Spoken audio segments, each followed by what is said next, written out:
Assalamualaikum warahmatullahi wabarakatuh. Kisah detik-detik wafatnya Rasulullah ini sangatlah sedih, bahkan sampai meneteskan air mata. Mari saya ajak Anda untuk mendengarkan kisah lengkapnya. Namun sebelum itu, mari bantu channel ini untuk terus berkembang dengan cara subscribe dan nyalakan tanda loncengnya.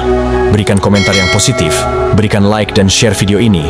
Semoga bernilai amal jariah karena ikut men-sharekan kisah Islami kepada masyarakat Islam dan dunia. Terima kasih. Hari Senin, 12 Rabiul Awal, tahun ke-11 Hijriah, bersamaan dengan hari lahirnya Rasulullah. Allah perintahkan kepada malaikat Jibril, Jibril, kau turun jemput kekasihku Muhammad. Cabut nyawanya dengan catatan, tanya dulu. Jika dia sudah mau, lakukan tugasmu. Tapi jika belum mau, tunda tugasmu sampai dia mau, panggil. 3 malaikat menyertaimu, Mikail, Israel, Israfil. turunlah malaikat. Di langit ke-7, mereka masih berempat. Langit ke-6, mereka masih berempat. Sampai di langit pertama, malaikat Jibril berkata, "Wahai malaikat pencabut nyawa, kau sajalah yang turun ke dunia. Saya tidak tega menemanimu dan melihat engkau mencabut rohnya Muhammad sallallahu alaihi wasallam." Lalu malaikat pencabut nyawa berkata, "Jibril, kenapa kau tidak mau turun menyertai kami? Bukankah selama ini engkau yang menyertai Rasulullah? Bukankah selama ini engkau yang menemui Rasulullah? Kami tidak pernah menemui Rasulullah. Turunlah bersama kami." Jibril berkata, "Maafkan saya betul-betul tidak mampu melihat engkau mencabut rohnya Rasulullah." Turunlah ketiga malaikat ini. Lalu malaikat mengetuk pintu rumah Rasulullah. "Assalamualaikum warahmatullahi wabarakatuh ya Rasulullah." Nabi dalam rumah menjawabnya, "Waalaikumsalam warahmatullahi wabarakatuh." Fatimah membuka pintu, ternyata tidak ada orang di depan pintu. Lalu Rasulullah bersabda, "Sudah ada di samping saya." Malaikat pencabut nyawa berkata, "Ya Muhammad, hari ini aku diperintah Allah untuk mencabut ruhmu. Menurutmu bagaimana?" Rasulullah menjawabnya, "Wahai malaikat, 24 nabi dan rasul senior saya, 24 nabi dan rasul pendahulu saya. Setelah mereka melaksanakan tugas, mereka pun menghadap kepada Allah. Hari ini saya siap menghadap, tapi saya lihat ini ada keanehan." "Apa ya Rasulullah?" "Mana malaikat Jibril? Kok tidak ada di antara kalian? Mana sahabat saya? Mana Jibril?"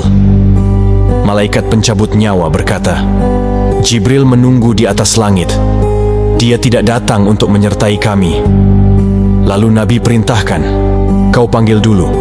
Ada perkara yang penting yang ingin saya tanyakan kepada Jibril. Setelah itu, saya siap menghadap kepada Allah." Naiklah malaikat pencabut nyawa ke langit dan berkata kepada Jibril, "Ya Jibril, engkau dicari sahabatmu, turunlah engkau menyertai kami." Turun malaikat Jibril, lalu ketemu dengan Nabi. Nabi bertanya kepada Jibril, "Ya Jibril, kalau hari ini aku harus menghadap kepada Allah, tolong berikan saya berita gembira. Tolong perdengarkan saya kalimat yang nikmat di telinga saya." Lalu Jibril bersabda, "Ya Muhammad, saya dapat berita gembira dari Allah. Seluruh malaikat yang pernah Allah ciptakan antri untuk menyambut rohmu, ya Muhammad. Apalagi ya Jibril. Ya Muhammad, seluruh nabi 24 haram masuk surga sebelum engkau lebih dulu. Meskipun engkau nabi paling terakhir, tapi Allah memberikan garansi dan jaminan. Haram seluruh nabi dan rasul masuk ke dalam surga sebelum engkau lebih dulu, ya Muhammad." Nabi mengucapkan Alhamdulillah. "Apalagi ya Jibril." "Ya Muhammad, jika engkau punya dosa dan kesalahan, Allah telah mengampuni dosa dan kesalahanmu." Nabi bersabda, "Alhamdulillah." "Tapi ya Jibril, itu kan saya, itu diri saya." "Ya Jibril, saya tidak cemas soal diri saya tidak ragu soal diri saya. Yang saya cemaskan umatku ya Jibril. Bagaimana umatku sepeninggal aku kelak?" Subhanallah, Nabi tidak mencemaskan anaknya, Nabi tidak mencemaskan istri beliau, Nabi tidak mencemaskan keluarga beliau. Yang beliau cemaskan kita umatnya. Jibril lalu berkata, "Baiklah kalau begitu ya Muhammad, nantikan saya." Jibril lalu menghadap kepada Allah. Selang beberapa saat muncul kembali dan berkata, "Ya Muhammad, aku telah mendapat berita gembira dari Allah, meskipun engkau sudah tidak di tengah-tengah mereka." meskipun engkau sudah tidak berada di tengah umatmu. Selama umatmu berpegang kepada Quran dan Sunnah, mereka akan selamat dunia sampai di akhirat." Mendengar ini, Rasulullah lalu tersenyum dan berkata, "Alhamdulillah, segala puji bagi Allah. Malaikat pencabut nyawa, silahkan laksanakan tugasmu." Jibril mundur. Majulah malaikat pencabut nyawa melaksanakan tugas dan berkata, "Ya Muhammad, maafkan saya. Saya tidak mampu melakukan ini, tapi ini perintah dari Allah." Lalu Nabi bersabda, "Laksanakan tugasmu, saya pun sudah siap melakukannya."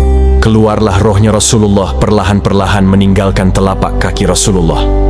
Telapak kaki Rasulullah menggigil naik ke atas betis Rasulullah, naik ke paha Rasulullah sampai ke perut. Bercucuran keringat Rasulullah, keluar keringat Rasulullah di wajah Rasulullah. Malaikat Jibril lalu berpaling. Nabi lalu bersabda, "Wahai malaikat Jibril, kenapa engkau palingkan mukamu? Apakah engkau jijik melihatku? Apa engkau jijik melihat wajah saya?"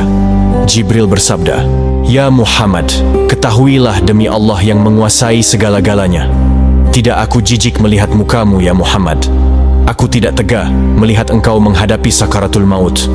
Aku tidak mampu melihat engkau menghadapi sakaratul maut."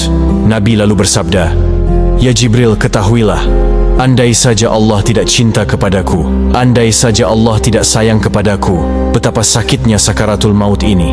Tapi aku mohon kepada Allah, ya Allah, jangan engkau timpahkan sakitnya sakaratul maut ini kepada umatku. Bebankan seluruh sakitnya sakaratul maut ini. Bebankan seluruh sakitnya sakaratul maut ini hanya kepadaku. Jangan engkau berikan kepada umatku, ya Allah." Begitulah cintanya Rasulullah kepada kita. Perlahan-lahan sampai ke tenggorokan. Sampai ke tenggorokan ruh Rasulullah, habis menggigil seluruh badan Rasulullah, ditinggal rohnya.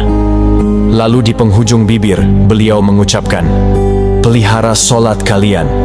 Pelihara solat kalian. Pelihara solat kalian." Yang kedua, Rasulullah berpesan, "Pelihara wanita di antara kalian.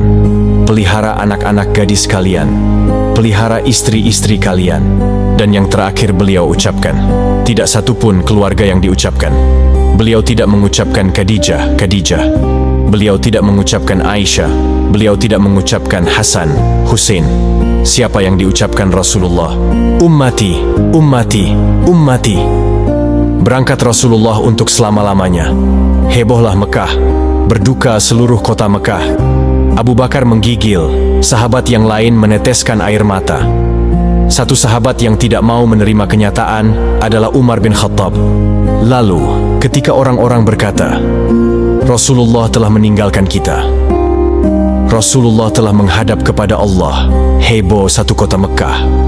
Umar bin Khattab marah, dia cambuk, dia tarik pedangnya dan berkata, "Siapa yang mengatakan Muhammad wafat, maka aku akan tebas batang lehernya." Umar tidak bisa. Umar tidak mampu menerima kenyataan bahwa Rasulullah berpisah dengannya. Dan Umar mengamuk, "Siapa yang mengatakan Muhammad mati, dia akan tebas batang leher mereka." Lalu tampil Abu Bakar Siddiq, berdiri di depan rumah Rasulullah dan berkata, "Siapa yang menyembah Muhammad, sesungguhnya Muhammad telah menghadap kepada Tuhannya. Tapi siapa yang menghadap menyembah Allah, Allah tidak akan mati. Allah akan abadi selama-lamanya." Mendengar ini, lulai seluruh badan Umar, jatuh sempoyongan, tidak mampu berdiri. Begitu menyadari Rasulullah telah meninggalkannya, begitulah para sahabat yang mencintai Rasulullah. Itulah kisah detik-detik wafatnya Rasulullah. Bagaimana cintanya Rasulullah kepada kita umatnya? Apakah sebanding dengan kita mencintai Rasulullah? Coba tanyakan hati kita sendiri. Semoga kisah ini bisa kita belajar untuk memperbaiki diri yang lebih baik.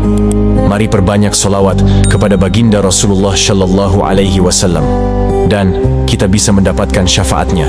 Amin ya Rabbal Alamin. Wassalamualaikum warahmatullahi wabarakatuh.